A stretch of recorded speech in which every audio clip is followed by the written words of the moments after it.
Welcome to Friday in the IB Nation Sports Talk Rapid Fire Show. Up and rolling, obviously earlier than we typically are during the week. We always start at 5 o'clock on Fridays. He's Vince. I'm Sean.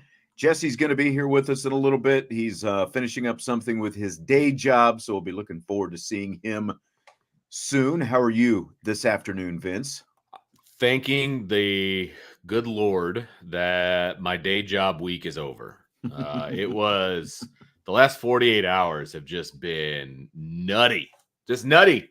And I didn't eat lunch last couple days. Like, I'm ready for dinner. I can tell you that right now. But yeah, happy to be talking sports and nothing that concerns craziness and the law and all these other things. Well, I'm glad as well. I guess I'll have to get the backstory on all that. Just nuts.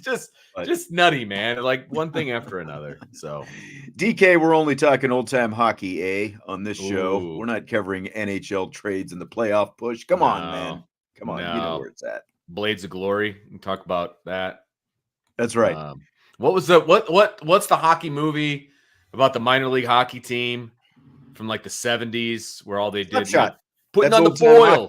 Yeah. Okay. Gotcha. Got to put the foil on. Put the foil on. Yeah. Good seats still available. Great movie. Paul Newman. I don't think I've seen that since like college, but great movie. I saw it a few years back. Did you? And it was the best stuff to me is just the hockey stuff. Like the stuff off the ice got a little bit like it's almost like it was a drama, like, in one aspect, and then a comedy, as soon as anything, with the brothers and, the whole thing. I don't know. But yeah, no, I get it. I don't even remember the storyline. I just remember the hockey stuff. And I remember like the characters, you know what I mean? The Hanson brothers. The Hanson brothers. Yeah. The one guy who goes on like the talk show. And that's the kind of stuff I remember. But I could not even tell you what the plot was. So. Icing happen when the puck go in and yes. Yes. 100%. The French guy. French guy. We're going to be talking about Notre Dame women and their win over Virginia Tech and Hannah Hidalgo and some other stuff in a little bit. Before we get into the meat of our first topic, though, which is the 14-team college football playoff, wanted to give a shout to Paul from Connecticut and his wife, who I saw at the game last night. Paul, actually, I met him it wasn't the first time as it turned out, but I met him last year in Greenville at the ACC tournament. And then last week, I'm getting ready to start my broadcast at Boston College, and he comes in and he's like, "Hey, Sean, listen to you all the time." And it's, hey, Paul, I remembered him, from Greenville. And then he and his wife showed up last night and brought me a box of cookies. Okay. Yes. Nice. He was very appreciative of you and Jesse as well.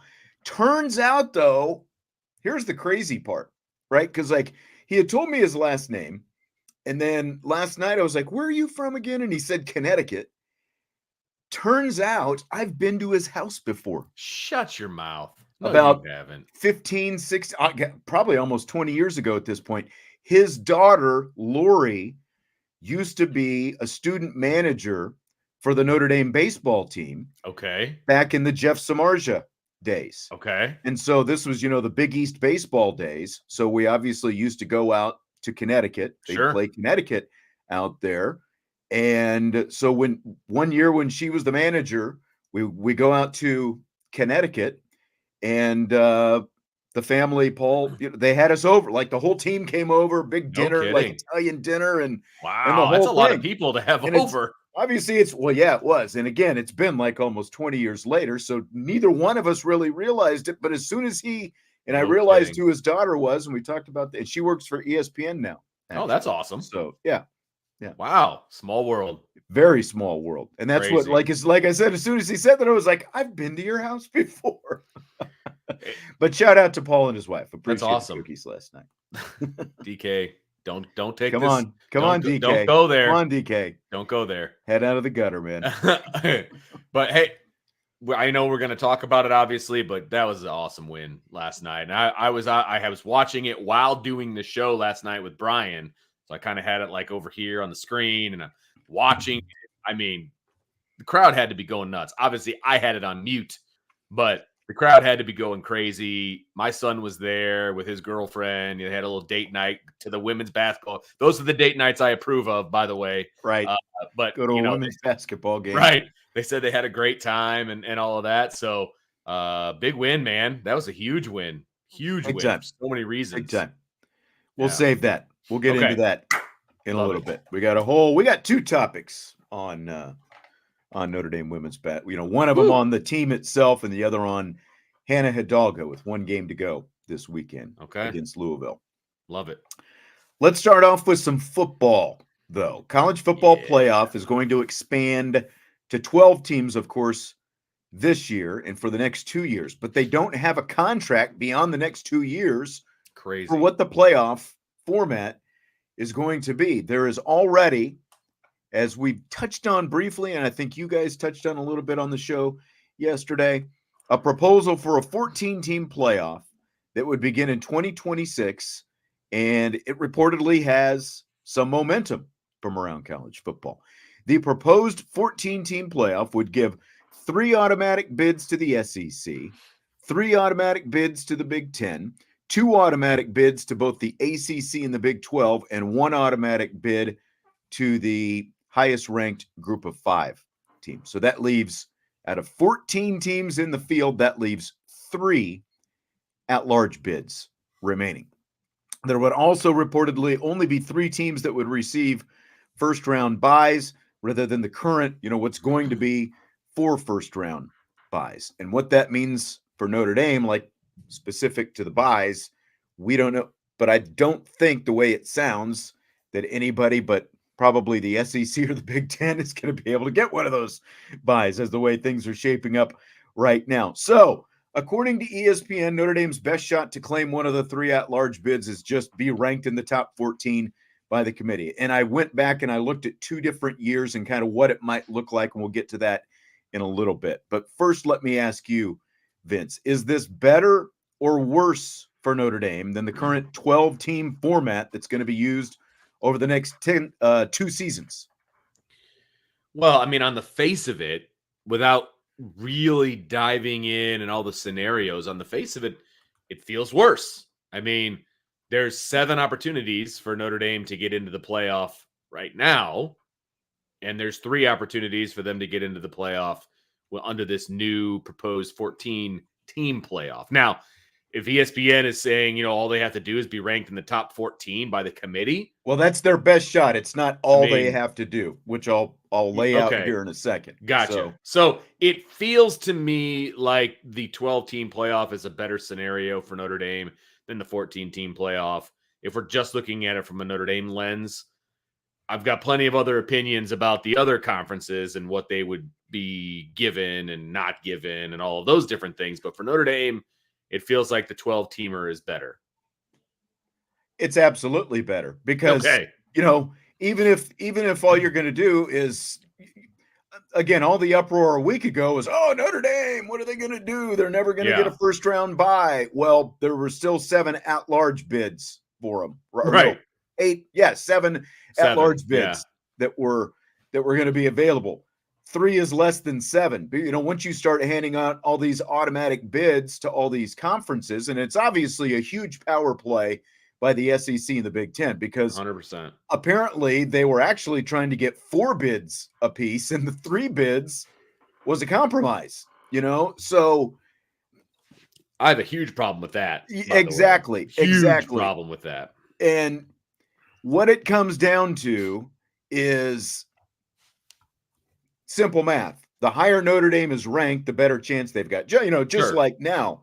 But here's the thing, and again, I went back, I looked at 2 different years, and it's hard to do because obviously we're going to have all these teams that are changing conferences. You're going to have a whole conference that's not available. So what I did when I looked at it, even though their records, wouldn't be exactly the same because they're going to be playing different competition. I just put the teams that are changing conferences, in the In their conference that new they're going to conferences. be in. Yeah. It's Makes the sense. only thing you can do. It's a little apples, right, to oranges, but it's the best that you could do. But the bottom line is, looking at this, if Notre Dame is, ranked in the top 8 or 9, they're probably pretty safe that they're going to get in. But if they're ranked, like 9, 10 and below, there are no guarantees because of the fact that you're basically adding third place teams in different conferences, and the fact that you have to, accommodate these conferences based on,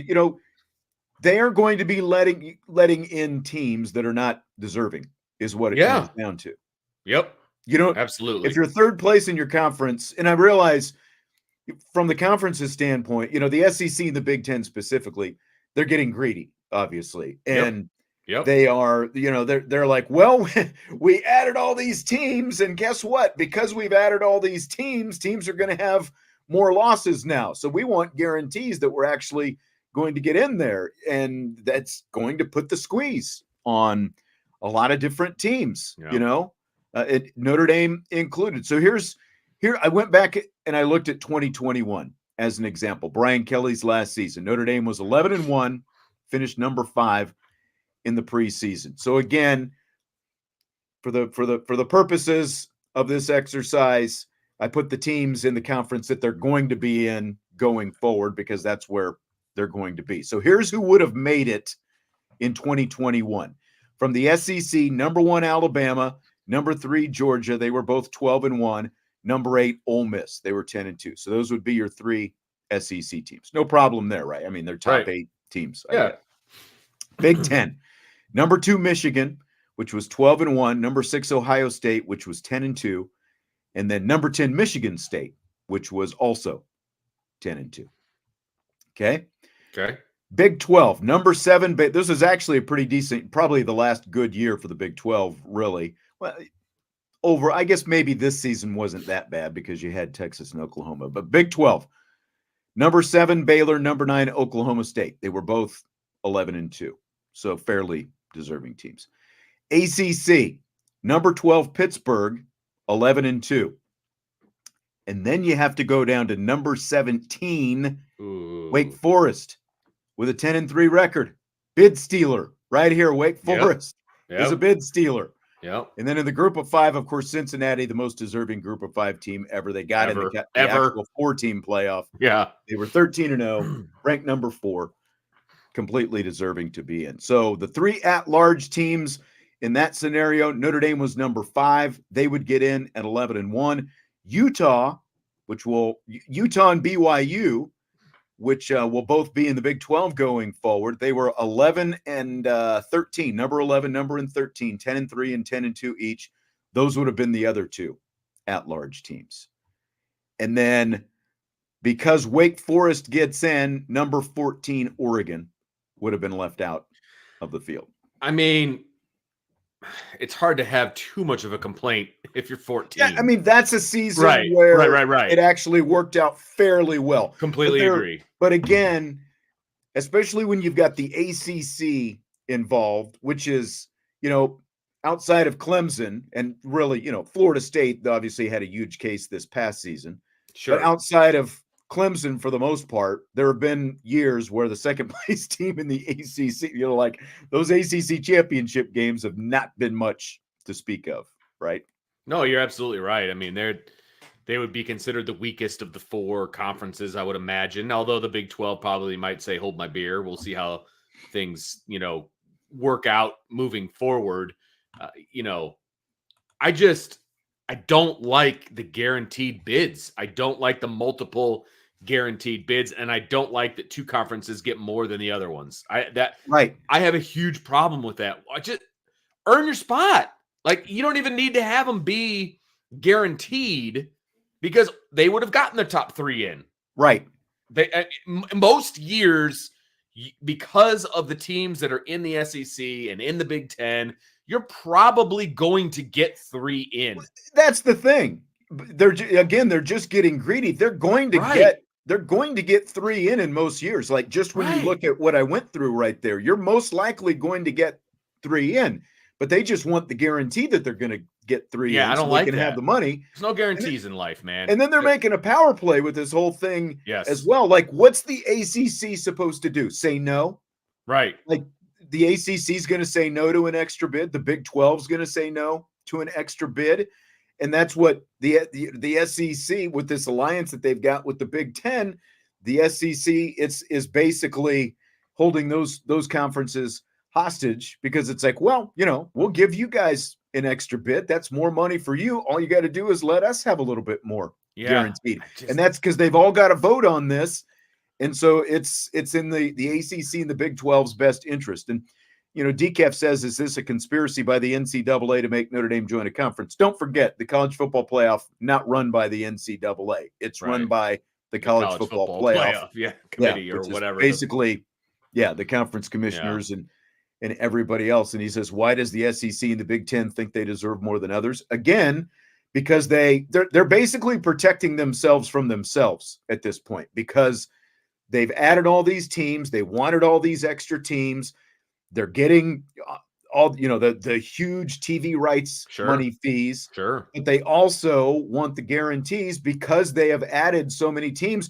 They're trying to keep their constituencies happy, basically. You got Texas and Oklahoma joining up in the SEC, and you got all these West Coast teams joining the Big 10. Like, just look at, I'll go through here right now, actually. I'll do the 2023 field here real quickly. And this is, Notre Dame was going to be on the bubble, like in 2023 anyway, but I'll go through it again. So SEC, again, I moved Texas to the SEC because that's where they're going to be. So you would have had Texas, Alabama, and Georgia, teams 3, 4, and 6 in the rankings, all with 12-1 records. This is going into the postseason. Those would be your 3 SEC teams. Again, no one's going to complain with that. They're more than deserving, which goes to your argument, Vince. It's like, you're going to get 3 anyway. Why do you need the guarantee? Right. The Big 10, number 1, Michigan, number 2, Washington, both 13-0. Number 7, Ohio State, with an 11-1 record. Again, all very deserving, all in the top 7. Big 12. Now here's where it gets fishy. Yeah. Here's where it gets dicey, because you got Arizona, and you've got the Arizona schools and the Utah schools in the Big 12 now. So you've got number 14 Arizona at 9-3. I mean, it's tough enough to stomach the number 1 team in a conference having a 9-3 record. But then you've got number 20 Oklahoma State at 9-4, would also have been in the playoff this year. Wow. Had they had this. ACC, number 5 Florida State, solves all your problems with all, the outrage that happened with them. Yeah. But then you've got number 15 Louisville. Again, this is a 14-team playoff, so you got a bid stealer here. And obviously you got a bid stealer with Oklahoma State, and Arizona would have been on the bubble anyway, but you got to let your conference championships or conference champions in. And then group of 5, Liberty was ranked 23rd, but they were 13-0. So no one's going to, quabble with an undefeated. That's fine. That's why they have that automatic bid there. I mean, that's fine. Right. So your 3 at-large berths would go to Oregon, 4th Big 10 team, Missouri, 4th SEC team, and Penn State, 5th Big 10 team. Yeah. What's the problem here? Why do you need to be guaranteed? Why do you need guarantees? Come on. And here's the deal. Like, the roster for the Big 10 and the SEC is so big now as far as how many teams are in the conference. The odds of them getting 3 in every year are really good.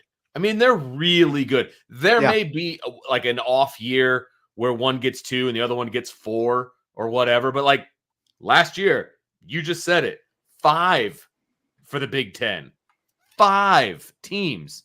Why do you need to have 3 guaranteed? Right. It's incredibly greedy. I'm really hoping that Notre Dame or even the ACC or the Big 12 just stands up and be like, look, if you want to have more automatic bids, okay, we can talk about it, but it needs to be equal across the board. Well, and this is from this past season, the ones that I just did. Here are the 3 snubs. Teams 11, 12, and 13. Ole Miss, Oklahoma, both at 10-2, and number 13 LSU at 9-3 would have all been left out of the playoff because of the fact, of who you have to take, in terms of standings and that whole thing. So, again, it's 14 teams, but it's going to be far from giving the 14 most deserving teams the actual bids. Oh yeah, it's not even close. It's not even close. Jesse's jumping in right now. Jesse, do you have any thoughts on this? We're talking about impact on Notre Dame and just kind of the general format of the 14-team field going forward.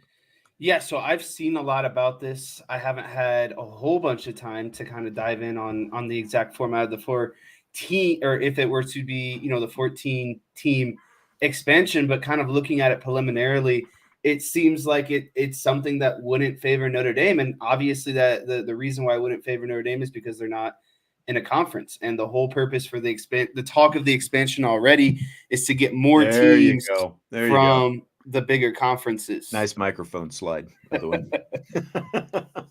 That was nice. Sorry if I interrupted your thought there.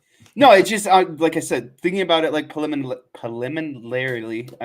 Preliminarily? Yeah, it's a word I say all day, but when I come on here, it's like I don't know. Some words I just can't say anymore. He is my offspring. It's because you got the minor league hat on. You're not thinking like you're in the majors. No, I thought it said Iowa. My bad. I thought it said Iowa Cubs. Take it back. I take my jab back. But I mean, realistically, like Notre Dame, whether it's 12 or it's 14, the circumstance that we're talking about is assuming that Notre Dame gets the at-large, that they're only a one-loss or an undefeated team, right? They have to feel like, like I was kind of saying before, and, I said it before I went through, kind of what it would look like there, Vince. I mean, Notre Dame this year was 16th. So if there's, 16 and they got a couple of losses, they're always going to be feeling a bit uneasy. I mean, pretty much they need to be ranked in the top 8 or higher, to be feeling like they're really comfortable. If they're undefeated, they're going to get in because they're going to be up there at the top. And one loss they're going to get into. Loss, yeah, but it's also going to depend on, okay, who's the loss to, and all that kind of stuff. To a degree, though, because a lot of the upper teams are going to get washed away because they're going to get the automatic bid. Right. You know what I mean? Like if you're telling me that 3 Big Ten, 3 SEC get an automatic bid, so that's 6 teams that you no longer are competing against to get that at-large bid. Let me ask you this, because we started the week talking about how secure Notre Dame's independence is going forward. That was really before this 14-team thing, became really public and we started seeing the details of it. The 2 biggest aspects of Notre Dame keeping its independence, as we've talked about, are having the TV contract, which they have, and also having access to the playoff. In theory, at least, they still have access to the playoff. But, you've heard, all this outcry about, from teams in conferences about, well, just stop scheduling Notre Dame. But it's always benefited those teams to continue to schedule Notre Dame. But because of what we're talking about, with the fact that these conferences, especially SEC and Big Ten, they're going to be cannibalizing each other so much already, just playing each other. Are they going to continue to want to have to play Notre Dame along with, a higher level, degree of difficulty that they're going to have in their conference? Is there going to be that much more incentive for them playing against Notre Dame going forward? The answer is yes, because they'll always want the gate and what Notre Dame brings financially. I think at the end of the day, it's all going to be about money. Notre Dame brings in money. If I've learned anything from conference realignment, USC is probably going to sell out anyway. Right? Yeah, like they're going to sell a lot of tickets anyway, whether it's Notre Dame or whoever it happens to be. USC, the bandwagon team. I mean, this is college only if football. They're good. Only if they're good. When they were down, they were not selling out the Coliseum. Right. So they didn't completely sell out for Notre Dame as well. I mean, all I'm saying is, if I've learned anything from conference realignment, it's all about money. And I just don't see teams turning down the paycheck. But there's more money to be gained by being in the playoff than there is for one game every other year when Notre Dame comes to town, for example. Fair, but I still don't see them turning it down, because they're still going to get that money, because it doesn't matter if USC you make might it. be the wrong example Well, anyway, that's fair. because of the long running, Pick history any and team in the conference. Pick any team in a conference, right? Pick freaking Northwestern. I don't care. Pick a team. They still get an equal share of the 3 automatic bids that get into the playoff. So if we're talking about the money, they're going to get the same amount of money no matter what. They can make more money if Notre Dame comes to town. I see your argument. You're basically saying, like, if these super conferences are already beefed up, bulked up, then what's the advantage to reaching out to Notre Dame when the schedule is already significantly hard? And I do see that could potentially be not a problem for Notre Dame, but more difficult in terms of putting together a schedule of teams who are going to want to play a talented Notre Dame team on top of, a talented, beefed up conferences essentially. But I think the thing that frustrates me the most is I don't understand why these conferences are crying for more spots when they're the ones who wanted to expand and get bigger, right? And so, Agreed. So that's all it is. They don't care about anybody but themselves, literally.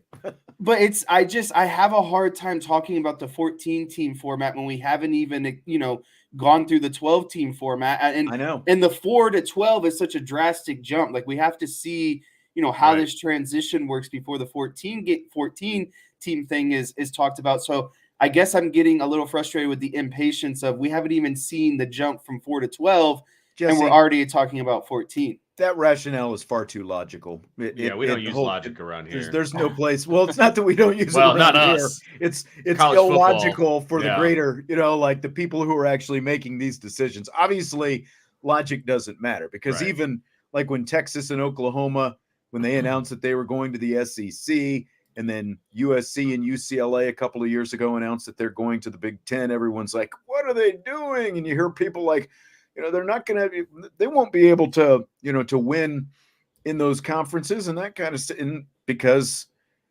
the winning actually was much lower on the priority scale. They're making these moves because of the fat stacks of money that they're going to be getting. And that's just what it comes down to. It's all about the Benjamins, baby.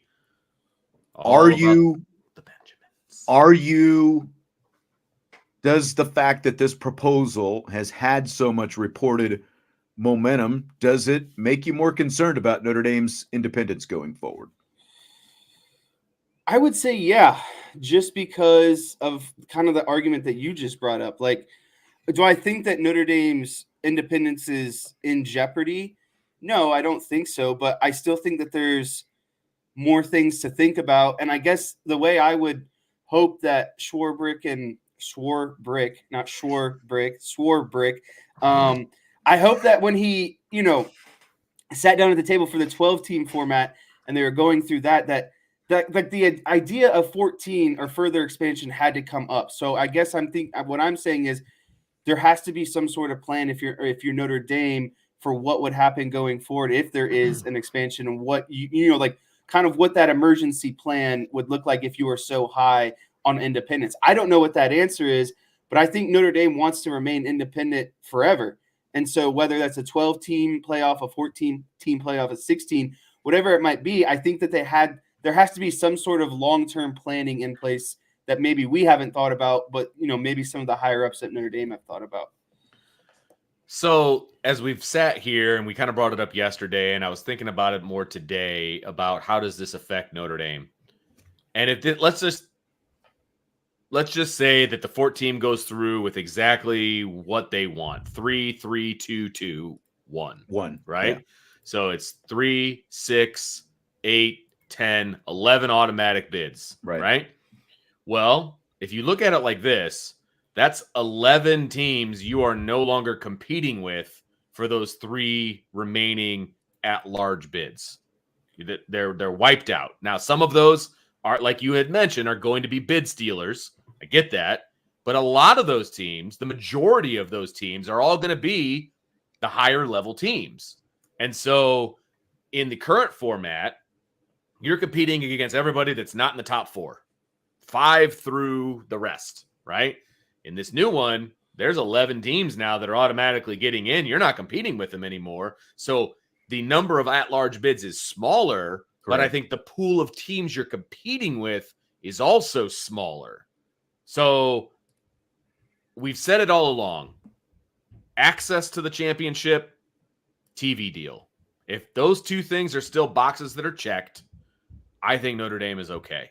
And so I will say that they're okay. Yeah, I mean, I know that's some fuzzy logic, and maybe it doesn't make a whole lot of sense at the moment, but that's how I see it in my own brain. It just really feels to me like, we were talking about, we had one conversation about where Notre Dame, where their place is in this not even completely realigned yet college football world with the 12-team format. That was just 4 days ago. And now we're talking about something completely different. I know, right? But it feels like the squeeze is being put on, because the question that we had earlier was, is the NCAA trying to force Notre Dame into a conference? No, it's not the NCAA, and it's not the college football playoff, but it does feel like there's kind of a squeeze coming from some of these other conferences about, it's Notre Dame and it's UConn now as the only two independents. We know Notre Dame has a much better chance of surviving as an independent than UConn. UConn's going to have to find a conference at some point, but it feels like the squeeze because, again, like the leverage that the Big Ten and the SEC hold over the Big 12 and the ACC, like those two conferences already, by accepting the fact that they're just going to concede that the SEC and the Big Ten are going to get more automatic bids than them, and they accept stepchild status, but they're happy to get it just because, like the ACC especially, because the ACC has been teetering on the brink of existence. The only thing holding it together is this TV contract that no one in their conference wants. So this is extra money coming in, and the fact that you're, going to give another team a playoff bid and the whole thing. And, the Big 12 is in a little bit better place. But again, it's like you're throwing them a bone, but you're also, like, if you're the Big 10 and the SEC from a voting standpoint, how many votes can you get when you're in the room?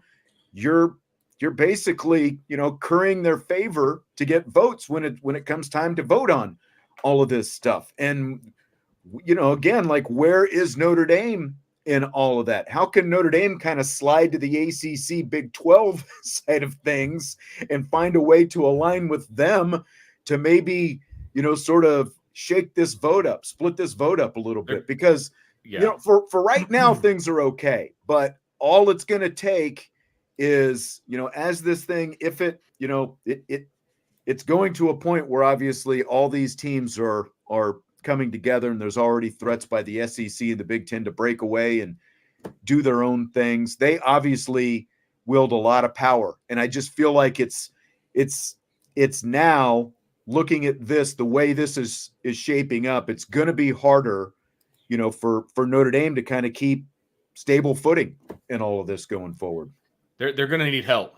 Notre Dame is going to need help from the ACC, the Big 12, to put a stop to this nonsense, basically. I mean, they're not going to be able to go it alone. Look, Notre Dame does speak softly and carry a big stick. They do. They have a lot of power in that room. There's no doubt about it. Because, again, as you had mentioned so eloquently at the beginning of the week, there's only one person in the room helping to make these decisions that has the title athletic director. Everybody else is a conference commissioner. And so Notre Dame does have power here. They do have sway. I just don't know if they're going to have enough by themselves.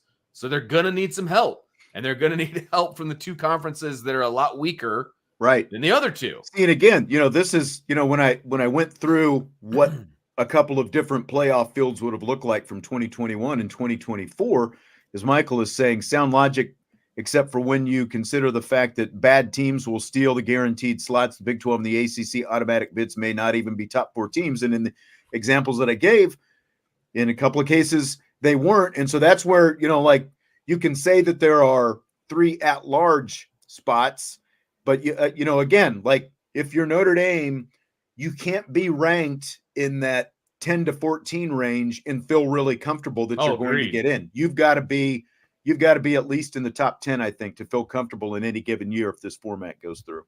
Well, and it's going to be very similar to like the basketball tournament, right? When you look at the teams on a quote on the bubble, right? And you're going into like conference championship weekend or week, and you get a team that wasn't supposed to win the conference championship to get the automatic bid. That's a bid steal, right? And then somebody on the bubble's out. And Notre Dame can't put themselves in a position where if one of those bid stealers gets a bid and it takes one away from Notre Dame, you just can't put yourself in that position. And if you do, and you're Notre Dame, that's on you, man. Like, that's on you, because if you are in that position in the first place, then you don't belong in. I guess that's how I look at it. Like, you don't belong in. And even if you joined a conference and you still had that record, you wouldn't belong in then either. So I don't know. I guess I don't have a big issue with it because they still have access. And if they don't have a good record, then they don't belong in. They can go to the Sarsaparilla Bowl and enjoy life. But there's there's a good chance that they're going to have, and it's going to happen every year because of the fact that you're giving automatic bids to third place teams in a conference. You are going to have teams that are left out that are going to have better records and are probably better teams than two or three of the teams in the play, at least two or three in the playoff in any given year. Right. That's true. I kind of want to pose a question of like when Vince was talking there, the way I thought about it was, if Notre Dame in the current 14 format, if Notre Dame was anything but undefeated or one loss, realistically, were they ever going to get in? Probably not, right? Like a 2-loss Notre Dame team was never going to make the 14 format. I kind of look at it the same way if you're talking about a 14-team format. If Notre Dame is undefeated, they're going to get in. They're not going to get snubbed of anything. One loss, I still think that they would find their way in too. But when you're talking about a 2-loss Notre Dame team that would get maybe snubbed because of an automatic bid from the ACC or the Big Ten, realistically, that's not much different than what they were facing at the 14 format by not being in a conference championship, right? And so I kind of think that's the way I'm approaching this now is Notre Dame just has to go undefeated or one loss no matter what the format is, because they don't have a conference to fall back on. So if you look at it in that aspect, nothing really changes. Notre Dame just needs to handle their business and not allow other people to decide their fate for them. You can't reject a good Notre Dame team. No one's ever going to reject the national. No, that's true. But again, 12-team format with 7 at-large bids. A 2-loss Notre Dame team is still most likely going to be deeply in the conversation to get one of those. I think you're in bids at that point. Right. Look, if you look at it like this, if you look at this year, right? If Notre Dame doesn't get a third loss, right? If they don't lose to Clemson, if they beat Clemson, they're getting a New Year's Six bid. Yeah. It's the same thing.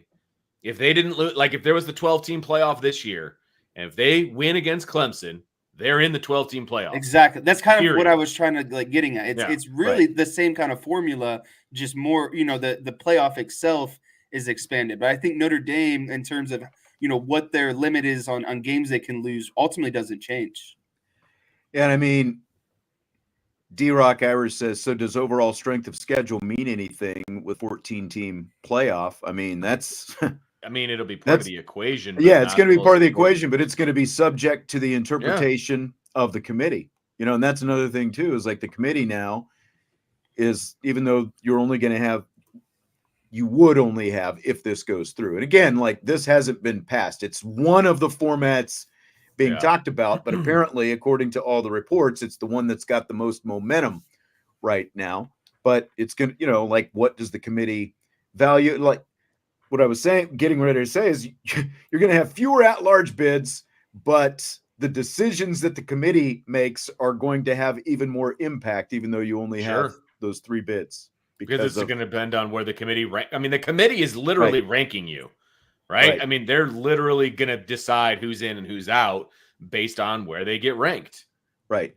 Like if Notre Dame loses to, let's say, a good Clemson team and a good USC team and is 11-2, how is that going to hold up in comparison to, say,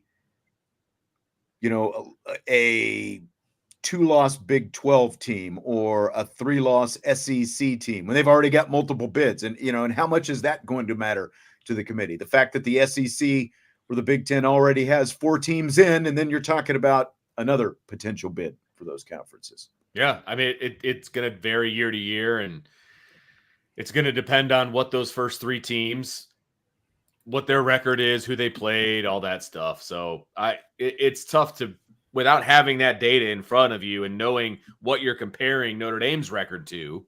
You know what I mean? It is tough. But like, look, if you have 2 losses in the 12-team playoff, most of the time, I feel good about Notre Dame's chances of getting in the playoff. Now, you're going on the road in the first round and all of that, but I feel good about them getting in. 1 loss, they're in. I feel good about them getting in with 2. If you have 3, you're out. And kind of like what I was saying though, like if you lose 2, that's on you if you're not in. You didn't do what you were supposed to. I agree with that. And I think that's just kind of the universal thing that Notre Dame has put itself into at this point is you're going to control, essentially how far or how well of a seed you want is going to be determined by Notre Dame.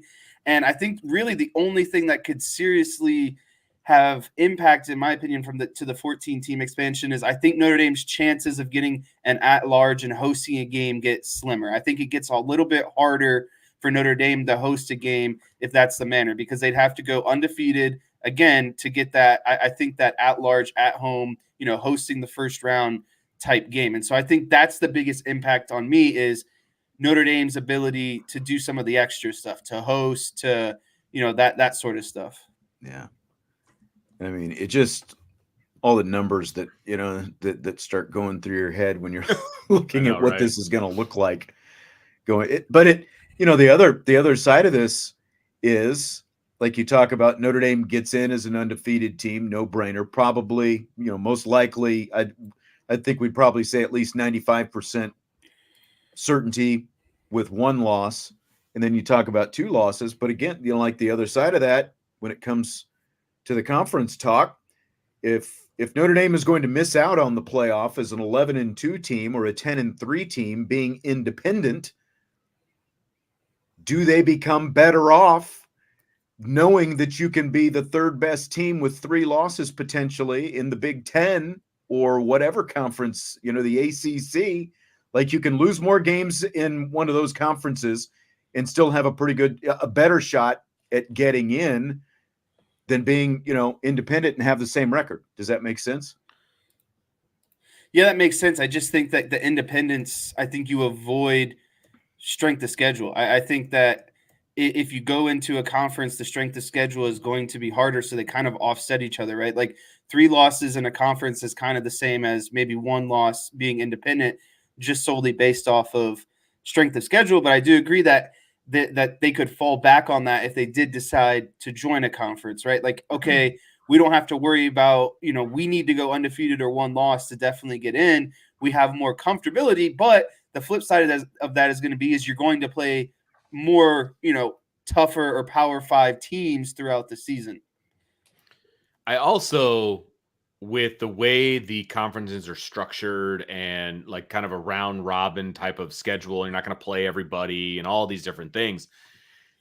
I don't know that a 3-loss team is going to be the 3rd place team. I mean, it could happen. Obviously.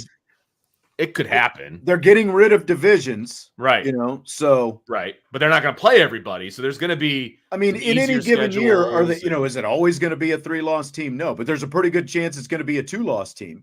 Which again, we're saying Notre Dame as a 2-loss team is on the bubble at best to get in. 2-loss team I could see being the case. 3 depends on the year, obviously. But again, I went through some of those, and there were 3- and 4-loss teams that were getting in. Yeah. Remember? Let me go back here real quick. The ACC this year, Louisville was 2nd place and was 10-3. Yeah. Big 12, the best team. Again, this is moving Texas to the SEC already. Arizona was 9-3. Oklahoma State was 9-4. Those were the two Big 12 teams that would get automatic bids this year. So you've got 3 teams right there that have at least 3 losses that would have made it in this year. Now, again, their schedules are going to look a lot different because some of those losses came from 2 teams that are no longer. But I mean, the new Big 12 is going to be better than the old Pac-12 from top to bottom. I think, like the Pac-12 obviously was always, pretty top heavy. And obviously the last few years, the best year for the Pac-12 was last year. Was last year. That was their best year by far. That's exactly right. Most of the Pac-12 teams lost to the 2 or 3 best team. Lost to Oregon and Washington. But still, the point remains: you would have 3 teams in there, that would all have at least 3 losses. Yeah, so. It's look. The bottom line is 3 automatic bids is at least 1 too many, if not 2 too many. I would say 2 too many. But, if you have to concede something, then okay, fine. Then the other 4 get 2 at-large bids. But 3 is ridiculous. I'm sorry. 3 is ridiculous. I was just reading Salty's statement here. Sean, that is not appropriate, as Vince says. These teams can't have losses to Texas and Oklahoma count against them if Texas and Oklahoma are taken out of the Big 12. Hey, it's a thought experiment, Salty. We're all out here doing the best we can. Look, we're going to have obviously a lot more clarity at the end of 2024 because then the conferences, at least for a while, will be what they are. And then we can go, okay, here's how it is with the 12-teamer. How is it different with the 14-teamer and the automatic bids and all of that? Like, how does it change? But look, things like that. Earlier in the week, I think it was on the mailbag show the other night, somebody asked us if the whole thing about Florida State potentially going to the SEC, like if I'm Florida State and this is going to be the new format, I would just stay in the ACC and take a little bit less TV money because you're going to have a better chance to get in to the playoff year. Florida State would have made it this year. They would have let them in. That's exactly right. But someone asked if Florida State jumping to the SEC was the tipping point, and that's going to force Notre Dame's hand to a conference and all that stuff. I think that this 14-team format is potentially will have much more impact on Notre Dame going forward and what happens with their independence than Florida State, shuffling off to the SEC. Yeah, I don't or whatever. Much greater chance. I would strongly say that this 14-team potential expansion is probably what would press Notre Dame the most over the last 20 to 30 years to have to join a conference. Yeah. Sure. I agree with that. I don't know that it'll actually push them into a conference, but it would get them to have to stop and think a little bit more. Yeah, it'd be the most work that they've had to do to stay independent. Because again, the two biggest players are the SEC and the Big Ten right now. Sure. And they're dangling extra playoff bids to the Big 12 and the ACC to get them to vote the way the Big Ten and the SEC are going to vote. They're going to vote the same. And they're just trying. They're making sure that they're getting votes. So it's like, oh, you get a bid, you get a bid. Be happy. I wonder how it works. Like, does each conference? Pedro. Does each conference get a bid, and Notre Dame gets a vote? Notre Dame gets a vote. Like, who's in the room, and how many votes are there to go around? I feel like this is an episode of West Wing where you're trying to figure out like where the votes are coming from, and we got to lobby this guy, and we got to lobby this guy, and all these different things. We got the tote board, on the side, and like. I'm very curious. I would love to hear the backroom politics on this one. I mean, the other thing, a group of 5 is going to get, you're only going to get one group of 5. And that's part of it as well. Like a group of 5 team is going to have, more assurance that they're going to make the playoff than Notre Dame, for example. Like, think about that. I realize to the rest of the college football world, it doesn't matter, but when you sit back for all the relevance people and everything else, and you look at what Notre Dame has done in the college football playoff era, they are one of the top 8 teams in terms of performance. And, they've been to the college football playoff twice. And I think that they are one of 8 teams that has been to the college football playoff at least 2 times in the college football playoff era. So like they have actually earned a spot in that upper echelon, beyond just, name and who they are and brand, Sure. different kind of stuff. Well, this is supposed to be a rapid fire show, but we've gone almost an hour. Yeah, it wasn't too rapid with the first question, but that's I okay. knew this topic was going to take a little bit, but you want to get on to some more questions now? I mean, you could almost put this up 2 shows, brother. I think I probably will. This will be just saying. This will probably be its own show, and then because it's all about the Benjamins. We already talked about it. That's right. That's right. So former Notre Dame linebacker JD Bertrand has been at the NFL Draft Combine this week, and he had some things to say earlier this week about his defensive coordinator at Notre Dame, Al Golden. Here's what JD had to say. Definitely has changed my game. I think I really benefited just being at Notre Dame. I had 3 different defensive coordinators over the time, so I went from a cover 4 base to a man base, and then Al Golden kind of installed a little bit of everything from the get-go, and then turned into a little bit more of a man team. But I had exposure to so many different kind of NFL defenses, and so through him, I think he's really helped me during my time, and I think that's why Notre Dame's going to pay him so much money to stay there. I could see Vince focusing on trying to hear what he said. There was even more background noise when I'm wearing headsets than when I'm listening to it. It just helps me to concentrate. I'm trying to, I was like trying to hone in on his voice. Yeah. So what do you guys think? I think, first of all, I don't know. He was talking about the types of defenses that they played. I don't know why they were ever running a cover 4 base, but I'm glad Marcus Freeman changed that to more of a man team as soon as he got here, because that would have been, second coordinator, and then Al Golden would have been the third coordinator. But what he's saying makes sense. He knows football. There's nothing that can be thrown at him defensively right now that would, I think, confuse him. And having Al Golden run an NFL scheme in his last 2 years, and now being able to go on to the NFL with all this different defensive knowledge and NFL scheme type knowledge, I just think that it shows how important JD Bertrand is and how important he will be at the next level, and just kind of being a game manager, right? Or a game general, I guess you could say, of understanding where everyone needs to be on the field, and also being able to play your position at a high level at all times. And that's not something that you get everywhere else in the country, right? Like it's something that's specific to Notre Dame. And I think it shows why Notre Dame had such a high importance of returning someone like Al Golden, because of, how these players respond to him, and how they're able to help him, or how Al Golden is able to help the players transition to the next level. Yeah, I agree with everything that Jesse said. I will just say that, and I want to retread it because it's silly, but I will say that his biggest asset is going to be between his ears. I mean, look, he's athletic. We know he's athletic. He doesn't have the strong or the long wingspan and all those different things everybody wanted to knock. He measured in at a quarter length longer, baby. His arms grew at the combine. It stretched him out just a little. They're also bit more. I think the wingspan is 5 inches shorter than Maris Leofau or something. Oh, I'm like sure. That. I'm sure. And look, his biggest asset's going to be his brain and his understanding of defenses and all of that, and the fact that he has been dealing with the NFL style defenses and things like that. With Al Golden as his defensive coordinator, I think is a huge plus for him. I think he's absolutely right. And he's gonna kill it in interviews.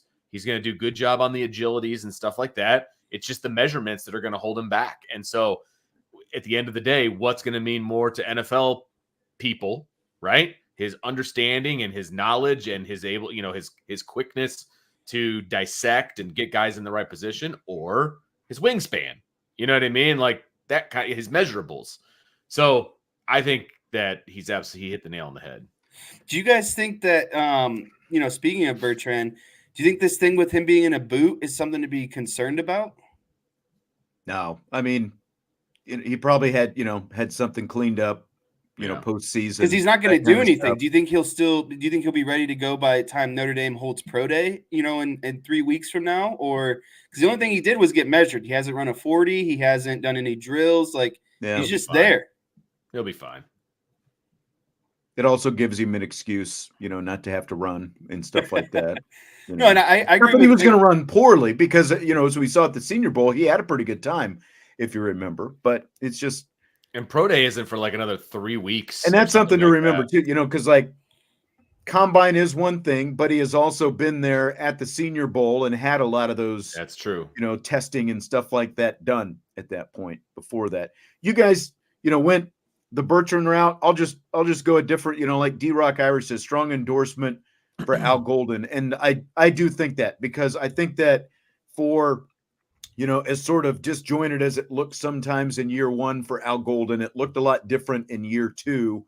And as these athletes that they are recruiting into these positions and working with Max Bulla as well, I think it's just going to get stronger and stronger every year. And the fact that they are playing in a pro-ready system, I think, is going to benefit every defensive player, and I think probably specifically the linebackers as well as they come through Notre Dame. I think that's going to be nothing but good, that Notre Dame can continue to use as a recruiting tool going forward when you hear this kind of stuff. Wanted to go back real quick. John Simpson, the topic of strength of schedule came up when we were talking about selection in the college football playoff and stuff like that. And John said, strength of schedule doesn't matter. Michigan played one tough game last season. Strength of schedule was closer to top 100 than top 20. The committee talks out of the side of their neck week to week. But remember now, if this 14-team thing goes through, you're only going to have 3 at-large bids that the committee is going to have any influence over. The rest of it is all going to be these automatic bids. So I think that strength of schedule will matter, because I think that they're going to be looking at a lot of criteria for these final 3 teams when you're probably talking about, maybe 5 to 7 teams that are going to be debated about who's going to get in these final 3 slots. So I do think strength of schedule actually will matter for those teams. And I get what you're saying about Michigan. I think we all agree they didn't play that great a schedule, but they were undefeated, and right. And they weren't going to get left out, as the champion of the Big Ten. And as John Kristofik said, also, good point, saw a little bit ago, what are they going to do with the conference championship games? They're probably what purpose does a conference championship serve if you're talking about 3 automatic bids for a conference? None. It matters. Yeah, right. Not at all. 0. So speaking of the combine going on right now, they're doing a lot of the testing right now. Quarterbacks, running backs, wide receivers are going to run their 40s at the combine tomorrow, Saturday. So courtesy of Jesse, finding some prop picks at Prize Pick. It's a sports wagering app called Prize Pick. Is that right? Yeah. It's not available in Ohio, so. No wonder you were pushing it on me the other day. Oh, okay. It all makes sense now. Now I see. So you can wager on combine 40 times. Hilarious. They're basically doing over-unders. So Sam Hartman has an over-under on his combine 40 time of 4.84. Do you think he will run better or worse than a 4.84? Better, way better. Yeah, that's terrible. I think he's going to run a low 4.6. Wow. I was going to say he's going to at least run a 4.7. That's what I would say. Yeah. I mean, that's crazy. I mean, watching him scramble and do some things, he's not a 4.8 plus guy. No way. I've seen middle schoolers run faster. There's no way he's that slow. No way. I agree. He's pretty good. And I couldn't find his time. And I remember at the Senior Bowl, they did his time. And I think he did have the fastest time of all the quarterbacks, but I couldn't find what the actual time was. Right, I've got to believe it's going to be better than 4.84, though. I saw something that his best time was 4.6. His worst time was 4.8. And I think that the reason why that number is a little inflated, because coming out of high school, he was slow. Well, not slow, but he ran a 5.40. He actually got faster as he came through college and got probably, stronger, more athletic, that sort of stuff. But when he first came to college, he was a low 5.40 guy. DK says his hair is aerodynamic. I just saw, did you see, I saw today they put a Tom Brady side by side 40. He ran better. Yeah, he ran a better time as a 46-year-old than he did as a 22-year-old. Hilarious. Ready for the draft. Good gracious, he was in such bad shape when he was coming out of college. Like He really was. he looked like a doughboy in comparison to what he looks like now. Holy cow! Need that TB12. Hey, when he came out of college, the mobile quarterback was like not a thing. You were just there to drop back and throw the ball. Right. Now all these athletic quarterbacks have screwed it up for, some of these older quarterbacks. How about Audric Estime? His over under 40 time is 4.5. I think this is the hardest one, to be honest with you. I think this one is like going to be like 4.48, between like 4.45 and 4.55. This one's really hard, but I want to lean under because I think if he's smart, he's been really training this 40 time for the combine. I think he's going to hit under that. I see. So, the laser timing and all of these different things are so prevalent nowadays, right? The high schools have them and all this stuff. And so I see the results from like the high school kids. Okay. I'm sorry. Audric Estime is faster than a lot of these high school kids are at the times that I'm seeing, right? I got to think that he's going to be faster than that 4.5. I have to believe he's going to be faster than that. I think so too. I think he's at least going to be down in that 4.8 area, maybe even a 4.7, something like that. Like 4.47, 4.48. Is that what right? You're saying? 4.47, 4.48. Yeah, gotcha. That's where I think he's at too. Yeah, I think he's a high 4.4 type of guy. Right, and that's fair. So. I think that's fair, and I think if he does that, that's really going to help his stock. Yes. Mm-hmm. And that's kind of what I was leaning towards. I think if he can, the fastest he can show himself at the combine is only going to boost up his stock. Cause I think the rest of his game is pretty self-explanatory. I think people are just not concerned about, but like you see him and you see his physical presence. You're like, is this guy actually fast? Right. Exactly. Like, so he's just got to pass that eye test of, yes, I can look big and be big, but also, be light on the feet. By the way, Javante Jean-Baptiste ran a 4.66. Maris Leofau ran a 4.64 for their 40 time. It's a little slow for Marist, if I'm being honest. I'm a little surprised, but he's a big kid. I mean, is he an end? Like, I guess you have to decide where you're going to put him too, because he was saying the other day that a lot of teams, most teams apparently have him as an inside linebacker, which I found a little bit surprising. That's going to be a problem.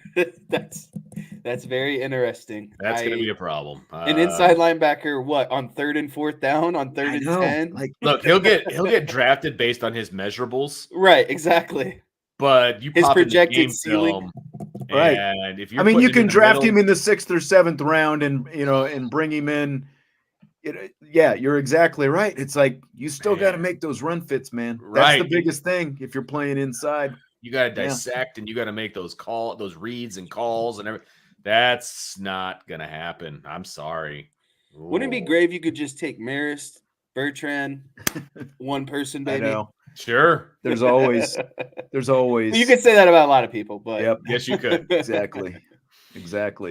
How about Joe Alt? I don't even know why offensive linemen run 40 times, but his listed number is 4.95. I don't know. I've never seen Joe run full tilt, but I'm going to go over. I don't think there's any way he's not breaking 5. I don't think so. Oh, disagree. He's a former tight end. Disagree. 5 is not that fast. He's a former tight end 60 pounds ago. Let me do some research here real quick. I saw some of his 40 times a couple days ago. Let me see if I can. This website has him at 4.9. I'm pretty sure I saw him somewhere that he was like. But is this at a high school? That's what I mean. I don't know what they're pulling from in terms of like when's the last time he actually ran a 40-yarder as a full-blown offensive lineman. I've seen a lot of times in the 5s as well. So I don't know. This one's another one that's hard, but I got to lean that. I don't think like. Running under 5 is hard. It only matters for bettors. It's not like NFL teams care how fast. No, they don't give a crap. They don't care at all. But like I'm saying though, like what running under 5 is fast. Like people get so caught up about like 4.3 and 4.4. Like running under 5 is still fast for the modern person. It's not. The modern person. Yes, it is. For an athlete. No, it's not. Yes, it is. No, running under 5 is hard. Yeah, for you. I think what he's saying is you're splitting hairs when you're talking about a 4.5 versus a 4.8. I mean, like you're literally, it's like we're talking tenths of a second. I mean, and it matters not at all for a offensive tackle. Like, not even a little bit. Like, that's not even a stat. I'm saying for like skill positions, yeah, like running under 5 is no problem. But like any other position and player or person, like under 5 is you're moving. Like that's no easy task. If you are anything other than an offensive lineman or a defensive lineman, and some of them need to be under 5 as well, you're under 5. And if you're not under 5, you have no business being at the combine. Right. But I'm still saying that that's quick. That's fast. It's still fast. It's fast for the 3 of us. It is not fast for an actual athlete. What? For an actual athlete, that's why they're there, because it's fast. You just said you don't belong there if you can't do it. The reason they're there is because they can, because they're fast. But I'm telling you, any kind of an athlete should be able to run under a 5. Yeah, but I know, but I don't disagree, but I'm still saying like that's fast. Like anything under 5 is fast, in my opinion. Okay. For us, yes. Not for anybody that actually plays a sport. Okay. USMA says we need an IB combine. Who would have the best? Oh God, 40? That'd be ugly. I would hurt myself. I would absolutely. Who would still have a hamstring by the time they got to the finish line. There's no, and I'll tell you what. There's a lot of people, and I'm assuming in this chat as well, that don't realize how far 40 yards actually is. It is a lot further than you think it is. I can tell you that right now. When you actually get onto a football field, 40 yards is a heck of a distance. Yeah. So good luck to everybody. We would all get hurt. I would. Jesse might not. He's still close to his youth. I still play enough rec sports that I think I could get away with running. I would hurt 40. Myself. I would take you in a 40 right now. What? There you go. The gauntlet has been like, we may have to do this. I have 24-hour access to a football field with we can make this happen. We can do it. We can do it. I'm running on nothing but turf. I got you. By the way, I was watching NFL Network this afternoon, and Marcus Freeman popped in the booth with Rich Eisen and them for a couple minutes, and they showed some of his combine footage. If you see that, where it's like he had his head shaved. I saw that. He was head shaved when he was in college, apparently, but he was a beefy guy. I'm not saying in a bad way, but obviously, like compared to now, like he looks way different. Yeah, he was swole. That's for sure. Swole. Yeah, and you're right, Jesse. Like especially back then, because that's been at least 15 years ago. Like those were traditional inside linebackers were a little bigger to begin with than they are right now. His 40-yard time comes in about 4.65. That's basically what Bertrand and Maris Leofau run. Yep. Had an earring as well. USMA. Yes, he did. Says, man. Yes, he did. He's almost. Does he still have it now? Does he ever wear an earring now? I don't think so. I really don't think. He's unrecognizable. Like you can kind of make out his face. I know. He is unrecognizable. It took me a minute when they started showing it because they were like setting it up to, and here's coach in the booth and all that. It's like, it took a minute to recognize him. I was like, I think that's. Did any of you guys catch the Travis Kelce and Jason Kelce clip that's been going around this week talking about Chris Jones and his experience at the combine when he ran a 40-yard dash? Did not see that. I'm Kelce now. I might have seen some of that. I'll just leave it at this. Chris Jones decided to wear no pants and went spandex. And he got moving so quick that some things popped out when he was running his 40-yard dash. Wow. So that's unfortunate. Is what that is. Got to make sure everything's in place if you're going to be running the 40. Especially in spandex as a big man. Yes, correct. All right, fill in the blank. Notre Dame women's basketball's win over 5th-ranked Virginia Tech Thursday night was blank. Predicted by Sean Stiers. Because I texted you before the game. I texted you before the game, and I was like, hey, man, what are you thinking about the next couple of games? And you're like, I feel really good about tonight. And I was like, okay, let's go. And I'm watching the game. I said, ask me after tonight because I feel really good about tonight, and we'll see what that means. We'll see if it means anything. Right. But I mean, you feeling good about the game? I mean, they played great basketball start to finish. Frankly, there was a little bit of that run at the end of the first half that Virginia Tech put on that I think got them kind of back into it, and then at the beginning of the second half. But other than that, Notre Dame had complete control, and that was a fun game to watch. And it was like they couldn't miss there for a while. It was awesome. It was awesome, especially in the second half. Yeah, it was needed. Now, honestly, and I say needed just because of, what Notre Dame's aspirations have to be for the remainder of the season, looking forward to the ACC tournament, looking forward to potentially the NCAA tournament. It was just needed. And I have to second what Vince was saying, because Wednesday night during Rapid Fire, you talked about Kitley is going to do what Kitley does, but Notre Dame just has to focus on shutting down the guards around him. And that's really what they did. They weren't concerned about Kitley's game and what she was going to do. They kind of took charge and said, our guards are better than your guards, and that's what's going to win us this game. And you even said, too, Virginia Tech, for some reason, struggles playing against Notre Dame. Notre Dame has owned Virginia Tech over the last few seasons. Go ahead. Outside of, I think, the ACC tournament or regular season games, Notre Dame has done well against Virginia Tech. And I think the thing that was most surprising to me is, couldn't Virginia Tech wrap up the ACC regular season championship had they won last night? I was a little bit surprised that they weren't playing with a little bit more hair on fire, knowing that they could get this thing done last night, right? Like, I know it's a tough game, but it felt like they weren't playing with that sense of urgency for some reason. Yeah, and a lot to unpack in what Jesse was just saying there. One, as always, a lot of different points that floated all over the pie chart there. The thing of it, they could have locked up. They've already locked up the number 1 seed at the ACC tournament, Virginia Tech. They could have locked up the regular season championship had they won last night. They can still do that Sunday when they play Virginia, but you're right. They didn't, they didn't lock up the championship. The reason I was so confident in this matchup is the guard play that you talked about. What has given Notre Dame problems is when they see opposing teams like NC State and Louisville coming into town Sunday that have pretty athletic guards. The only guard in the ballpark for Virginia Tech compared to Notre Dame was Georgia Amore, their point guard. I mean, she's really good, and she got her points. But the biggest key last night was, and I know there are a lot of Kylie Watson detractors because she doesn't score enough points, but did you watch her play defense against the 2-time defending ACC Player of the Year last night? It wasn't all her. Maddie Westfield was a huge part of it as well.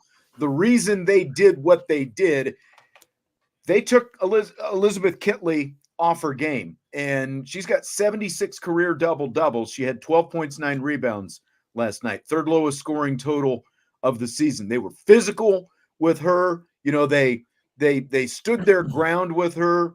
They got in her head, I think, a little. A couple times she made some, nice little fadeaways, but that was, what Maddie Westfield, she came on the postgame with me last night, and she talked about how Kitley, for the kind of numbers that she puts up, averaging a double-double and being the 2-time ACC Player of the Year, she's more of a finesse player. And they said, we're not going to let you play finesse here tonight. Love it. And they took that attitude. They took her off her game, and that's what it took. But the reason I felt so confident about the matchup is I just felt like across the board, Virginia Tech's guard play could not match what Notre Dame's guard play was. And we saw that last night, between fast break points, getting in the paint, score, all those different things. Their guard play was good, but they also, where a lot of that transition and running and all that, which they always want to do, where that started was with Westbeld and Watson shutting down Kitley inside and then getting the ball out and getting it going. So it was fun to watch. Probably every bit as fun as the UConn game. And I had the TV analyst sitting right next to me for ESPN, and at halftime she tapped me on the shoulder and she goes, "Where does that defensive performance rank this season. And I'm like, yeah, I mean, it's that or UConn, and she goes, it might even be on top of UConn. I'm like, you're probably right. So it's like not just me recognizing it's like, the ESPN analyst sitting there as well. And as Andre said, very physical against Virginia Tech, scored early and often. You're absolutely right, Andre. So that takes me to the next topic. And Matt Lee asked this question earlier. I don't know if Matt is still here, but he said, after last night's performance against Virginia Tech and outplaying the defending ACC Player of the Year, Kitley, to go along with everything else she has done this season, do you think Hannah Hidalgo, he forgot to include Hannah's name in there, do you think she wins Player of the Year? So my question to you guys is, I just got my all ACC ballot, and I've got to go through that, this weekend. I've got to get it turned in by Monday. I got to vote for all ACC, Player of the Year, Rookie of the Year, all these different things. And, I take the vote seriously. I don't just rubber stamp all the Notre Dame players. Kitley is the ACC, two-time ACC Player of the Year. She came into last night averaging 23.3 points and 11.6 rebounds. Hidalgo, though, clearly outplayed her last night and leads the ACC in scoring, leads the nation in steals. So I've got to decide who's my ACC Player of the Year. How should Thursday's head-to-head game impact my vote when I turn this in? I think it has a large impact because Notre Dame and Virginia Tech are in the same neighborhood in terms of ACC standings. It's not like Virginia Tech is at 1 and Notre Dame is at 10. Virginia Tech just suffered its third conference loss, and Notre Dame has 5 conference losses. And when you're talking about, coming down to Hidalgo or Kitley and two teams who are very similarly matched in the ACC, and Notre Dame actually beat them in the ACC, and you look at Hannah Hidalgo had a better game and Kitley didn't have her usual game, to me, that smells of, Hidalgo stepped up in the big moment and Kitley didn't. It almost was kind of I would call it kind of like a combine for the ACC Player of the Year, right? When you have two teams that are so similar and you have two players that are both playing head to head, and Hannah Hidalgo was able to win that game for her team because of her individual performance compared to Kitley. I think that is kind of, you kind of say this is equal, this is equal, this is equal, but what becomes unequal is that Hidalgo was simply better than Kitley when it mattered the most against each other. Yeah, I mean, I agree with what Jesse is saying. I mean, you have to take into account head-to-head. You have to. And the way that I mean, look, Notre Dame dominated Virginia Tech. You can look at the final score if you want. You can look at, rebound. You can look at all the different measurables. Notre Dame dominated Virginia Tech. And Hannah Hidalgo had 23 points and Kitley had 12. And Kitley was kind of a non-factor in this game. You have to, it's not like in a huge game for her team, absolutely like trying 100%. To lock up their first ACC championship, regular season championship. Like if they would have won last night, they get the outright ACC title. But now that's still in doubt, right? And so this was a big game on the road for them, and they didn't show up, in my opinion. I don't think they showed up. And Notre Dame showed up big time and dominated them. You have to take head-to-head seriously. It's not like in football when you have two quarterbacks going up against each other because they're not really going up against each other. In basketball, you're actually on the floor at the same time. Those drives that Hannah Hidalgo had, the numerous drives that she had to the basket and getting fouled and the and ones and all of those different things, Kitley could have stepped up and stopped some of those, and it didn't happen. Yep. And so I think you have to take that into account, and then you look at the whole season, and it's all right there. I mean, maybe we sound like homers, and I don't care. I still would choose for Hannah. What you have to look at too is Kitley had 12 points last night. She averages 23 on the season. You add in those 11 points, it's a 2-point game. Kitley is the best player on that team, the reigning Player of the Year for the conference, and she had 10 to 11 points less than she usually does. That's a one possession game the entire game, as long as Kitley has her usual game. And then you look at it too, Hidalgo out rebounded her as a guard last night. That's a good point. Hidalgo had a double rebounded in That's her right. own like her as a big. Your best thing that you could do is grab boards. And Hidalgo, as a how tall is she? Like 5'5", maybe. As a guard, grabbed more rebounds than Kitley. That's insane. Little taller than that, but I felt like all along there, like she's going to be the rookie of the year. No doubt. There's no doubt about that. Yeah, right. But I felt like all along there has been a strong case for her for player of the year as well. And Notre Dame has obviously pitched that before. Sure. Her steals have dipped a little bit below 5, but before that, she was averaging over 23 points, 5+ rebounds, 5+ steals, 5+ assists. She's still leading the nation though in steals, even though it's just a little bit below 5 right now. But it's basically her and Caitlin Clark, who are averaging those kind of numbers. And I feel like there are a lot of people, because of the reputation that Kitley has, she's already the 2-time player of the year. And now she's playing for the team that won the regular season, or that at least, again, they're going to get at least a share of the regular season championship. Sure. They're going to be the number 1 seed because they have head-to-head with Syracuse, the only team that can catch them. But I think because of that, and the fact that she's averaging a double-double, she's second in the league in block shots as well, she's going to get a lot of votes from people just because of all those different things. And because Hidalgo is a freshman, that's going to work against her.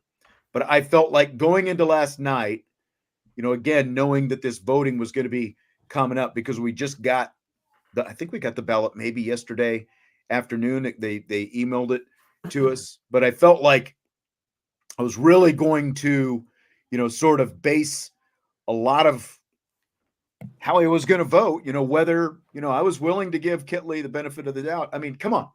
The way I'm actually going to vote on this thing, right? I just wanted to hear you guys say it out loud, because I think that given everything that you guys have already talked about, everything we've seen from Hannah Hidalgo this year, the fact that as a freshman, she's leading the ACC, she's the scoring leader. Where would Notre Dame be without her right now?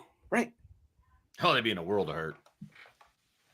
I don't think she's going to win it because, again, I think that a lot of people are going to just basically rubber stamp Kitley because of the reputation that she has. But I felt like Hannah Hidalgo needed a stage like she got last night in a head-to-head to maybe sway some of those other votes. So make it interesting. That's right.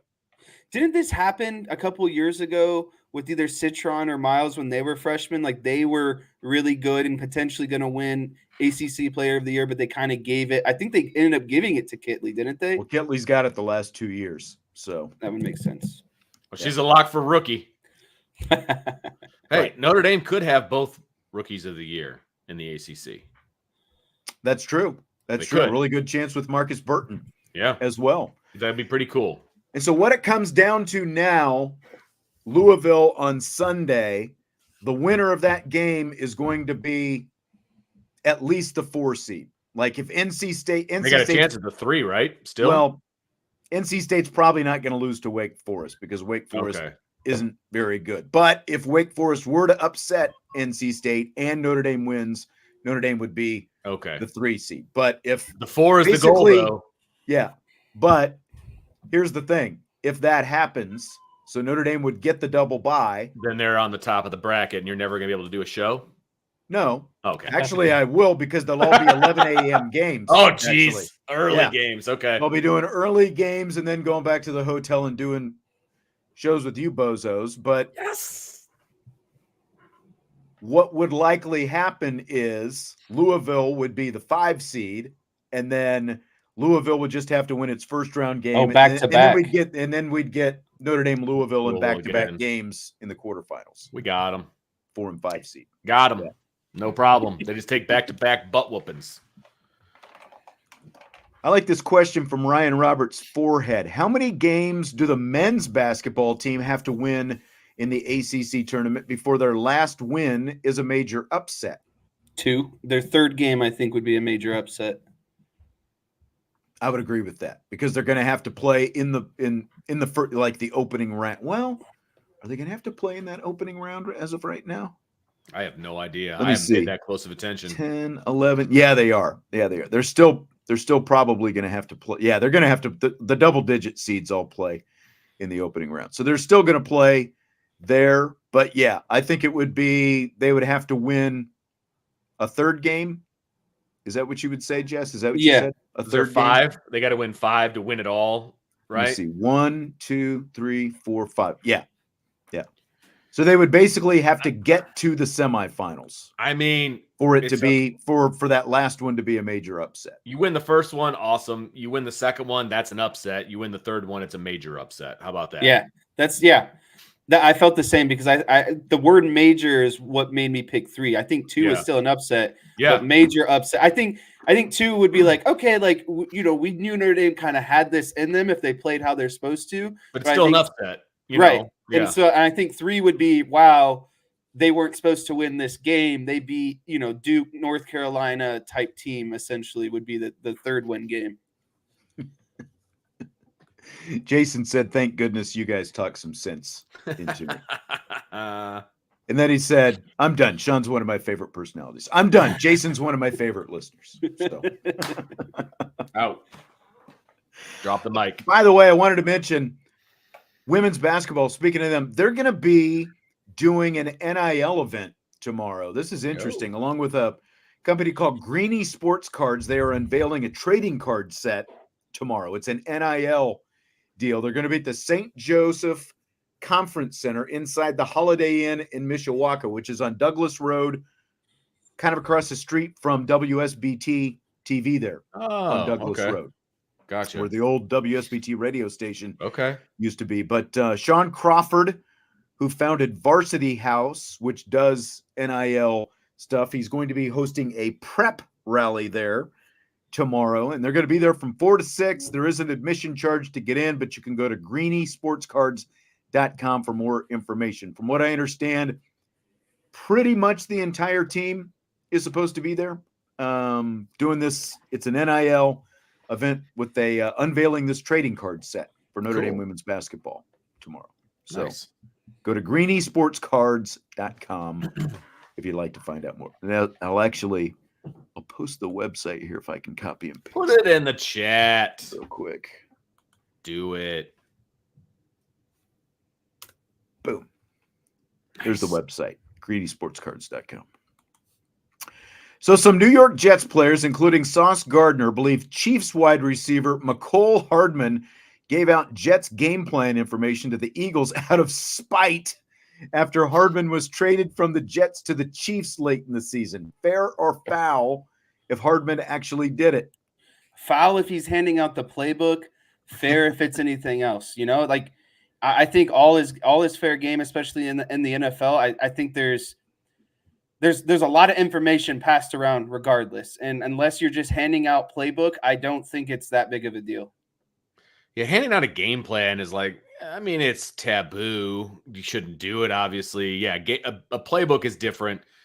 It's foul either way. Like, I have a problem with it either way. But at the same time, he should be sending the Jets a care package that he got sent from the Jets to the Chiefs.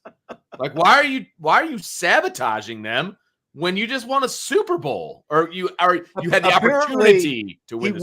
He didn't think the Jets locker room situation was